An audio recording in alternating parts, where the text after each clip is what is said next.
Hi, I'm Joe Polizzi, and this is the Content Inc. podcast. 5 minutes every Monday for content creators who desire to be content entrepreneurs.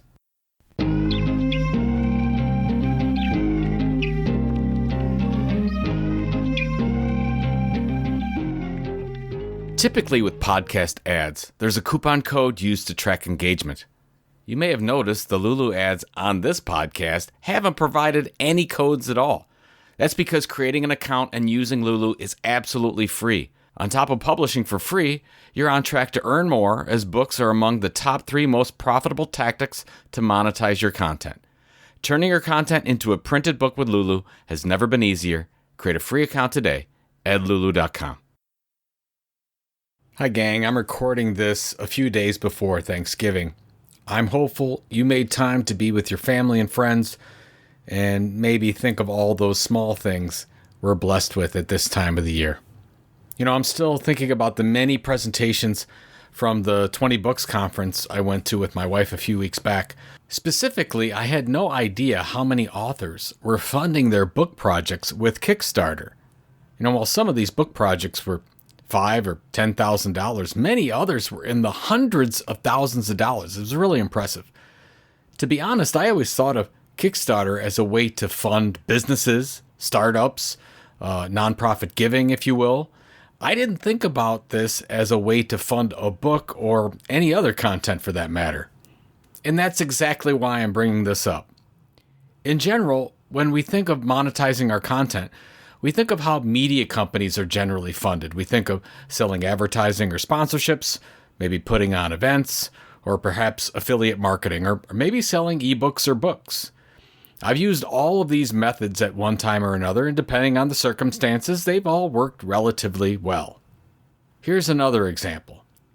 My friend Carlos Abler sent Robert Rose and I an email on ways to save local media. Now, I don't want to get into the specifics in respect to what Carlos is doing, but we started to email back and forth about ways to save the many local media websites and newspapers around the United States.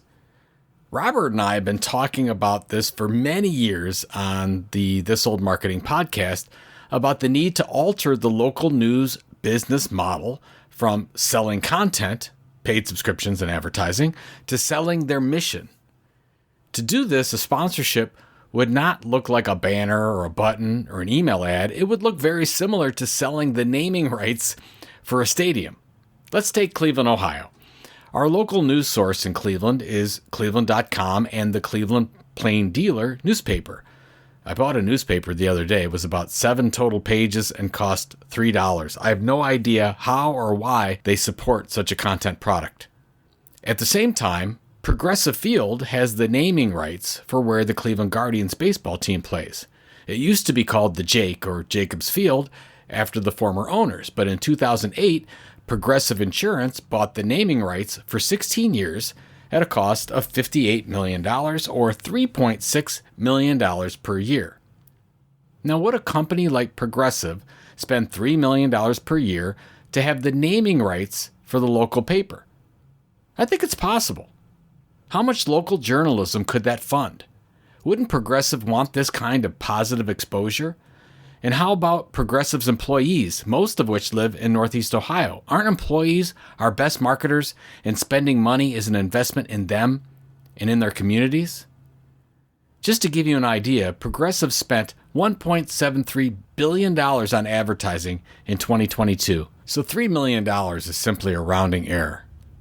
The point is, what types of companies want to support your mission? That is the question you need to be asking.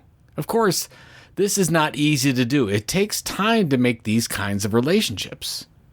Now, do you want to hear a secret about when I was at Content Marketing Institute? To find new sponsors, I would simply look through all our email subscribers first. Then I would find those subscribers who I believed worked at the companies who I thought should support us.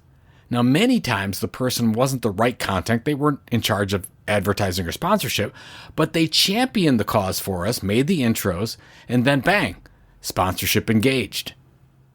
There's lots of money out there looking for a home.